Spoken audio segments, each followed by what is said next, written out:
Çanakkale از من راضی شود بچه ها. içinde کشانی از باشی فرا از باشی کشنلی çarşı Çanakkale içinde bir uzun selvi Çanakkale içinde bir uzun کشانی آقا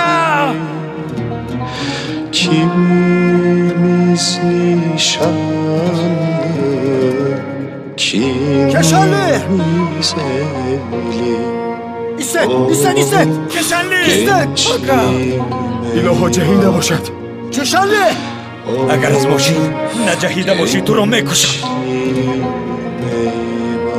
қавл қисмати навбатиаш пагоҳ соати 21 бо сифати баланди Full HD дар канали ютуби Нурангез филм.